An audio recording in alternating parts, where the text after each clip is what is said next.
You're watching PEGRI TV, Rhode Island's public access channel.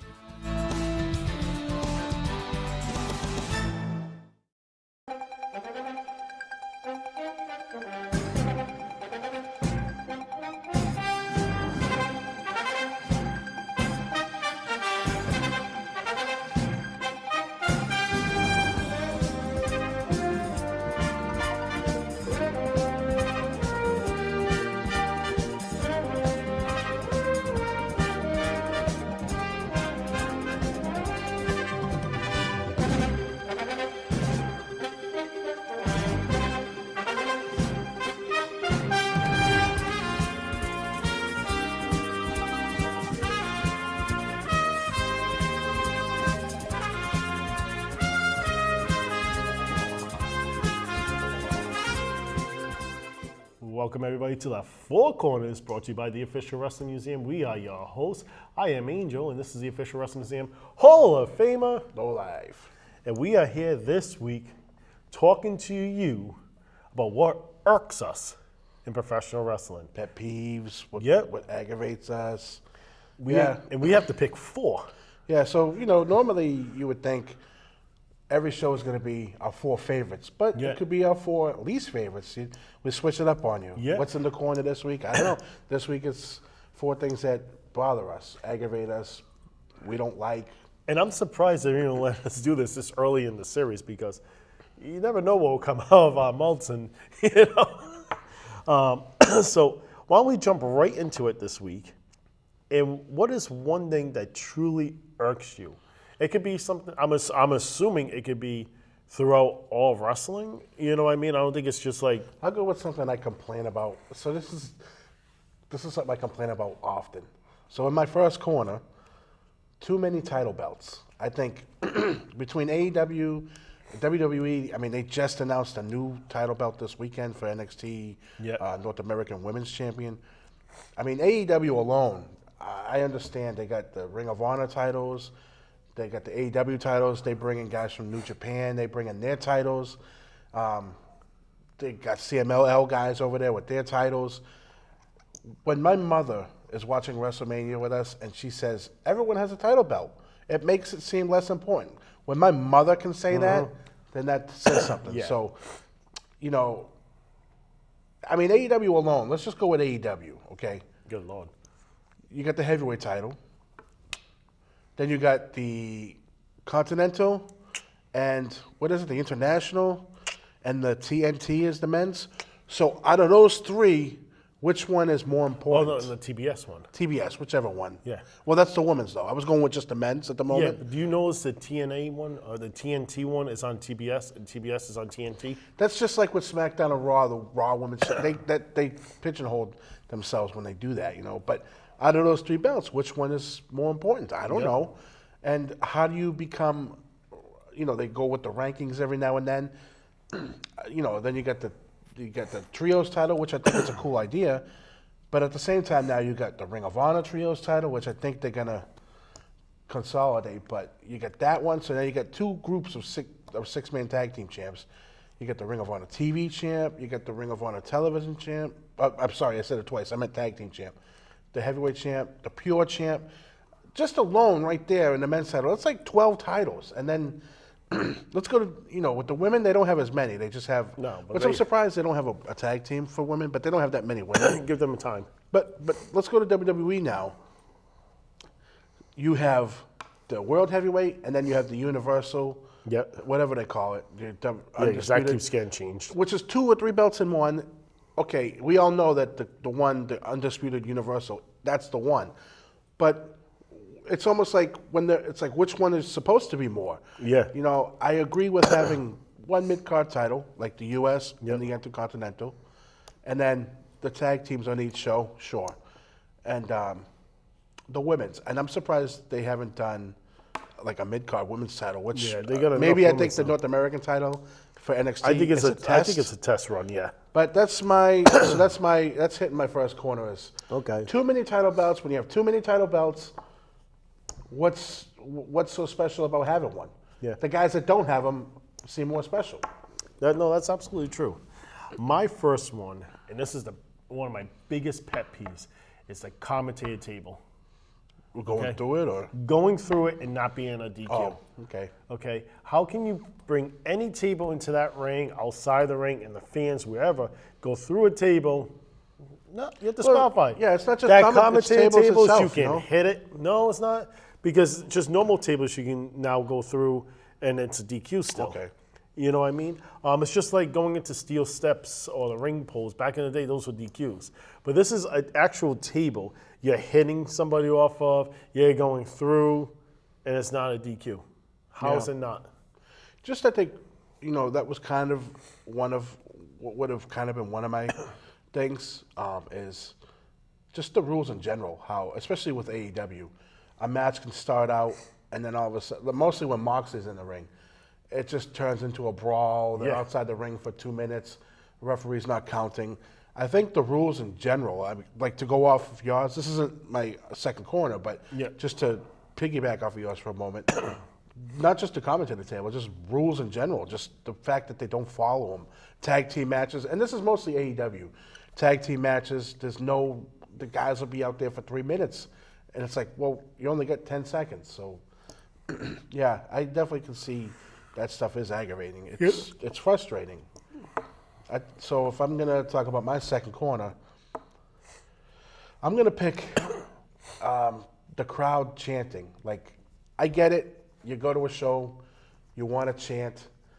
But when you have a match and the match has just started, maybe a minute, and you have them already chanting, "This is awesome," or, one thing that bothers me is when you have two heels or two heels and they're chanting, or not even two heels, just when you have a baby face and a heel, and they're chanting, like say it was Christian Cage versus Adam Copeland. "Let's go, Christian. Let's go, Adam." Now, this guy's supposed to be a heel, so why is anyone cheering for him?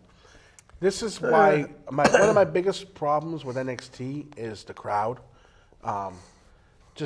Because it almost, people talked about that ECW crowd was part of the show, and that was not manufactured. That was just Real. natural. Yep. That's how it was. And it seems like ever since then, crowds have tried to make themselves part of the show. And I really feel with NXT, they do the things they chant. Like it gets to the point sometimes where I want to just hit mute because the crowd is so you can tell aggravating. with like Dirty Dom, all those boos. Like that was a clip they were playing in the arena to get people to stop booing them and stuff. I agree, I guess, with some of it, what you said. And the other part, where do you, if you limit it, then that stops the fan interaction. Without fans, you know what I mean? So I think it's... I just think it's like, it's gone, like, I think... do we want tables chants every, Yeah, I think it's got to be... You deserve fans try too hard. Yeah.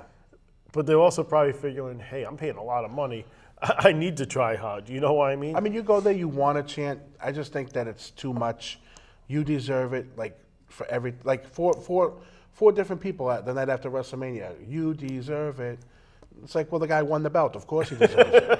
So, yeah, just the chanting, I think, certain chanting. I'm not saying don't have fun, don't chant. I mean, but some of the ones that just try to take over and make the show about them, it's aggravating. So I'm going to go with my second corner right now of my pet peeves is kind of off of what you said, but not with the title belts, that they're not defended within a 30-day period. That is a big pet peeve of mine because when they were building these title belts up since days of Artie Goth, they always had that 30-day, image to it, that aura to it. And if you didn't, you get stripped or you'd be forced into a match. Yeah. Now, for the most part, most titles are defended within 30 days, but there's quite a few times, obviously no more for the Roman Reigns run. Yeah. And obviously there was medical issues and reasons for it. But there's no reason why they couldn't just do something, just to plug it in. I think it just takes away from the title belts by not having something, because, well, I can win a belt and I can just walk around with it for years and never defend it. That's not a champion. Yeah, I mean, I can see that bother. It doesn't bother me. So it's funny because like my next corner thing is going to be something that, because of the change of times that Yep. we're in, it irks me. This one doesn't, even though it's a change of times. Like, okay, so like not defending it every 30 days, it is one of those things where I'm like, oh, he hasn't defended it. It's been over 30 days. That's because that's what we're built on. But at the same time, I look at, say, like UFC or boxing, where that guy might wrestle only 3 times a year. I know wrestling's different. So I guess that's my logic with that. But like I said, I can't sit here and say, so it's a change in times, but it doesn't bother me because, like I said, my next one will. But It's gonna be that, okay. I could totally go with that. It is like, it's like you're the champ. We want to see you at least once a month. I mean, Hogan, again, he wasn't out there every show defending the belt, but he was out there at the live pay-per-views events and stuff like that. Yeah, he was You on would the house toss out shows. a house show once in a while. Right. If they, think of your sales, they were having house shows not really selling, and if they randomly have Roman Reigns show up just randomly, not even promote him at a house show, all your ticket sales from that point on would have skyrocketed because you never knew where he would have shown up. He could have went against anybody; it wouldn't matter who. I think if you did promote him for a show, That too, once yeah. a month, like, Yep. oh, he's going to be in, wherever he lives. Richard Shaw, or Yeah, he's going to be at this show in Florida this month. You're going to draw a good number there, Yeah. and the belt gets defended. So, I mean, yeah. So going off that, like I said, now my next corner is something that is a change in times, that it's just something that we're going to have to get used to. And I think it goes back, so from our time of viewing wrestling, I can see the older generation also being aggravated with it into our generation. And that is like moves that are being done that should be like a devastating knockout Okay. move. Okay. And it's like nothing. Like, for example, I think the number one thing is the super kick. Like, that was when Chris Adams started doing it and then Shawn Michaels started doing it. That was it. Now, I mean, you could take we 50 to have the face. we have a drinking game we play with the Usos. Like, every time they wrestle, It's every milk. super kick, take a sip. Milk, bottles of water, folks. Yeah, goat milk. I don't know. Anything you can drink before 11 It doesn't o'clock. have to be. I said a drinking game. I'm just saying, I play there's with my kids that son, watch- and he drinks Yeah. a juice box. So Yeah, Prime. Prime, whatever. Yeah. Yeah. So I mean, that's the number one. I think number one thing. The one that really bothers me is the Canadian Destroyer, or the Destroyer, which is the flipping pile driver. That was something that, like, if you could do it back in the day, you were impressive.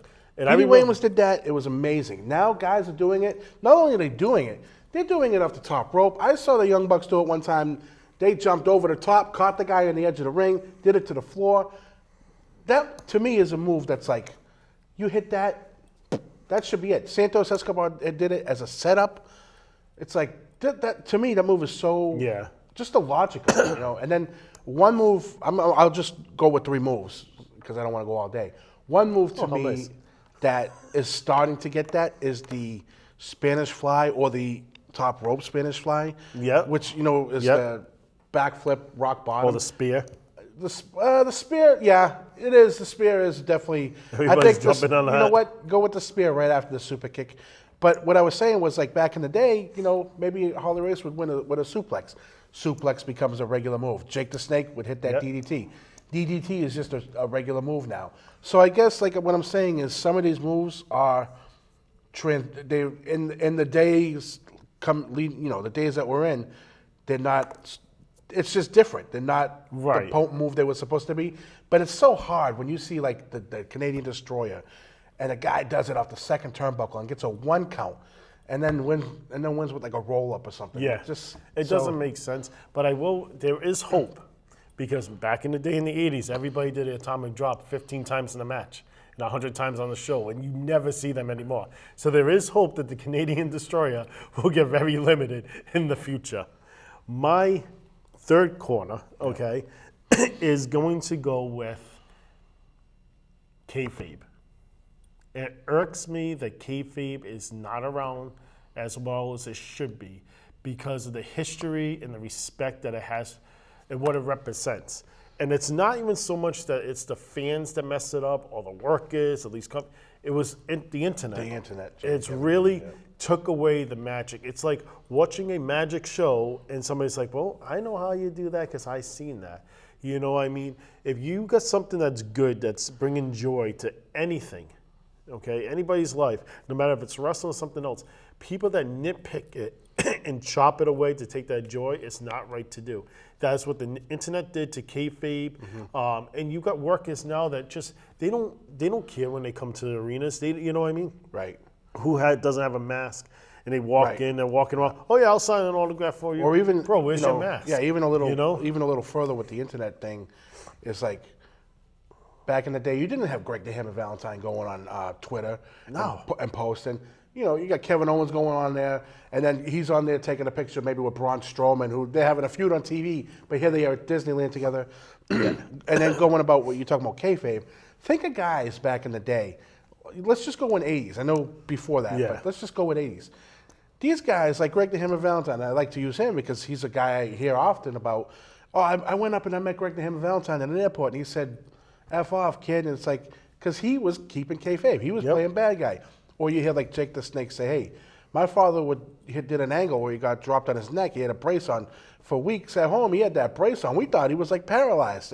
He's kayfabing the kids. And so you think about guys at that level doing that. And then, yeah, I do think that the kayfabe thing, it's, you know, we just, for the museum, me and Stryker just went and talked to a school. And we went to talk, it was a second grade class. And I wanted to talk to them, but I didn't want to give up the illusion. Yep. I didn't want to fully keep kayfabe, but at the same time, I didn't want to give up the illusion of wrestling. So we did keep kayfabe. And I think it's definitely, younger guys maybe aren't going to understand that. They don't. But yeah, kayfabe, it's hard because it's like, that's what we know. Yeah, you see these younger guys go into a ring, they don't even wipe their feet on the apron. You know what I mean? It's funny. To show respect to that. And it's like, So it's funny that we, almost every corner we've transitioned to. Yeah, right. Because my fourth corner is younger guys, and this is more of a personal level, not Yeah. widespread. My fourth corner is younger guys in the business and their lack of heart, dedication, respect, wanting to go through the work and put in the work. It's just amazing how we just start talking Yep. and it's like boom. Right. Here's my, and we And don't tell no, each other these. we really beforehand. don't. But definitely, like in the work that we're doing now, we see it a lot. It's like when we got there, if we were told go out, so and so needs a match. You want to go out? Yeah, jump out there. I don't care Yeah. if I'm going out and getting squashed right away. Just to get out there. We used to do shows where we would wrestle. If the card was 8 matches, we might have been out there 4 times, Yeah. and it was like, yeah, because I want everyone to go home and think of me that night. Now you tell, like with some of the people we work with, and I'm not naming names, and I'm not downing anyone fully, but we tell some people maybe go out there, oh, I already wrestled once or twice. Like, you don't want to go out again? This is what we Right. do. And, you know, guys that come in and they immediately want titles Yeah. and wins. I understand, like in a match, when you're younger, not understanding how the psychology works. I didn't back in the day. I Right, would just do me either. spots. Now I'm older, and now I'm all about psychology and can really teach it. And they don't see, like, they just want to win because they think winning is winning. And it's like, hey, sometimes the loss means more than a win. Yeah, It's all about absolutely. the story. So yeah, that's my fourth. this was going to be, I was actually going to make that one, and it was like right there. And I'm like, Yeah. okay, it's going to be my honorable mention. Because even free preview, I think I brought up where, you know, we would go to shows at NEWA. I would load the ring up at like 5, 6 o'clock in the morning, get to the venue, set everything up. Yeah. There was like 1, 2 o'clock, and Rock would be like, all right, dude, well, go get something to eat. Can I stay in the ring? And I just wanted to be in the ring. And just as something else that you said, that we'll be out like 4 times on the show. It wasn't that we were out 4 times on the show because there was no other people, Right. which was kind of sometimes. But those 4 times we were out there, we were also telling a story. We cared Through the enough night, about the yeah. project, the what was the word I was looking for? Not project. product. We care enough about Product, yeah. To make sure that we were selling what needed to be sold on the whim. Like it was sometimes, yo, low life, come on, you're out there. Oh, okay. And he would go out there. What am I doing? Oh, you're taking on Angel. Oh, okay. All right, so we're working off what we did in the first match today. Okay, cool. And it's just instantly, you build right off it. Where these new guys, it's like, oh, okay, well, I'm going out now, and when he beat me the first time, I'm winning now, or I'm hitting my, those C or this C or that E, and it's like, wait, hold up, that's not how it is. So I'm going to go with my fourth one. That's a big pet peeve is people that doesn't sell properly. Okay, and this is kind of tough because it kind of gives away for the kayfabe, and I hate to do that, but. I'm not talking about like guys that get beat up and then all of a sudden they're magically okay and they forget about their shoulder. I'm talking about if you do a flying headbutt off that top rope, or even if you just headbutt somebody and your head doesn't hurt, you drop kick. If anybody ever looks at a drop kick, if you hit somebody or miss that person, you're landing exactly the same way. But it only hurts when you don't hit the person. Yeah. And those are the little secrets that make it so much more special for a fan. There's somebody you're extremely high on right now. And I think he's probably the one of the best sellers that this industry We just has. talked about him even last night. Yeah. Ilya Dragunov. Just when he's taking a beating, maybe maybe he got drop kicked or something. I mean, he's not only is he going down, selling his neck, he's checking his teeth. He's I don't ever see hardly anyone ever do that. Like he's sitting there and he's checking his teeth, making sure his teeth are all there. Or he did over the past couple of weeks. They did the angle kind of where they were stomping his hand. For the whole match, this guy's got his hand like this, and he's not using that hand. Whereas opposed to like maybe a match with someone they're working the leg, and then all of a sudden they're running off the ropes to throw a clothesline, and it's like, well, the leg was just hurt the whole match. Dragunov, he would not even do certain moves. He does the H-bomb. Yep. I don't even think I can't remember what match it was. I don't even think he did it because he was like, no, my hand hurt. So he went and did the Torpedo Moscow. And so. If there's any like aspiring people out there right now that wants to become a professional wrestler or anything like that, just listen to that right there.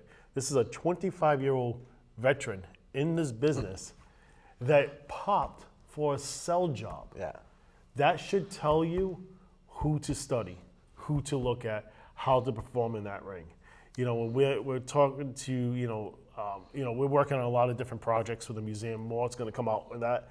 But when we're talking with the newbies, greens, whatever you want to call them, and we try to tell them, like, look, these are the people you want to watch. This is the reason you want to watch them.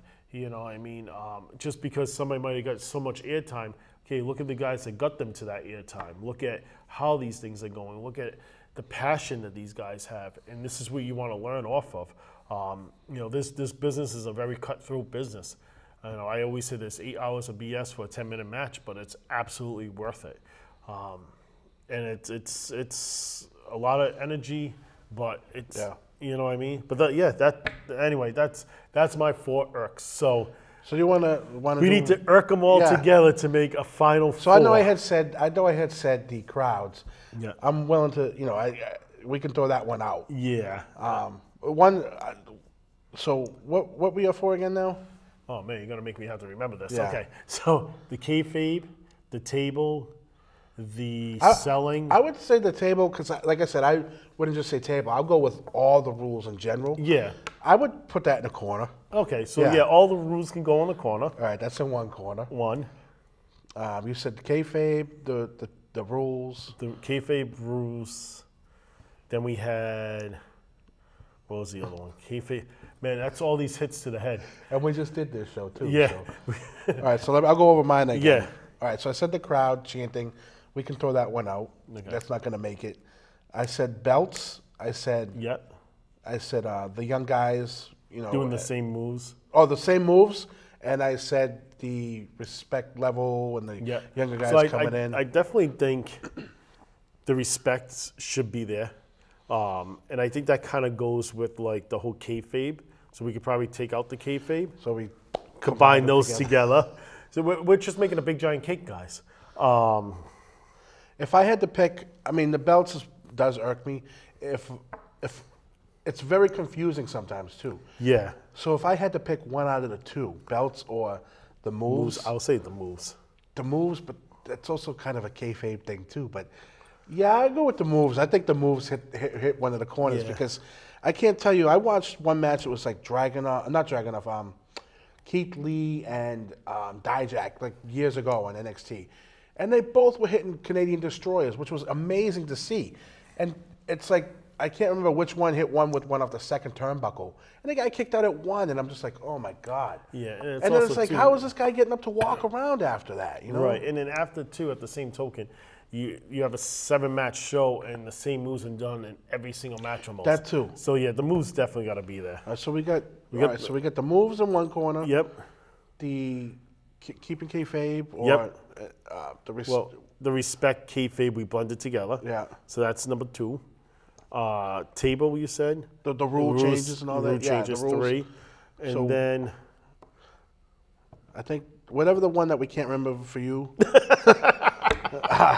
too many hits to the head. What did you pick? Right, what was it? It was the selling, Yeah, the kayfabe, right. the table, and this is B where bleep will come in a show. There, we are. They irk us that much. Yeah. How about we just throw the title belts on there then? Yeah, title belts. There we go. So the title belts, too many title belts. It Yeah. really is. I honestly do think there are so many. I mean, I do get pay it too. It's a attention. business. It's a business. They want to sell these replica titles. You know, they're selling these $300, $400, $500 a pop. Yeah, you know what? This is a good one because that does bother me. You have the baseball titles and the basketballs and the footballs. I understand. I think those are just I genius think it's cool business to moves. send it to the Yeah, teams. right. That's a cool gesture. To try to make money, that's ridiculous. But and they think look about like it. Think, crap. I don't know. I don't like the looks of them, but think about it. Hey, if I'm a diehard Red Sox fan and I go, maybe I get season tickets. I want to go. I want to have my Red Sox championship belt. You know, those belts don't bother me because they have nothing to do with the wrestling. I mean, and them advertising them on the show, that's fine. But just the actual titles that they use for the shows, like you had the 24/7 title, and it was just unneeded title. We brought that up again, yeah. Hey, our truth man holds the record. Now he's 60. 60. 60-time champion. All right. All right. All right, so that was an interesting That's the four four corners. corners. Maybe we'll remember at some point what the other one was. I don't remember. But thank the you four guys so much for tuning in. Check us out next week for another round of the Four Corners here. Check out our museum for all your wrestling needs. Help us out with the National Pro Wrestling Day. The more signatures we get, the more momentum we're going to have from it. Our main page, we're going to be out in Boston for the Red Sox Stadium field. Park, yep. Fenway Park on the 28th of April. Great cause. Everything's on our site. Check that out. Yeah, I think we woo today, huh? We don't have a closer for this show still. Yeah. Hey, if you have a good closer, send it in. Yeah, 'cause we send don't it really in to have us. one. We keep throwing it around. Come back next week for a whole new sets of four. We don't. Yeah, so see who's going to be in the corner next. See what's going to be in the corner next week. Yeah, was that something like that? Maybe I don't know. See- Help us see- out. Send them see in. what'll be in our We corners want you next a part of our show. But yeah, thank you guys very much, and we'll see you next week.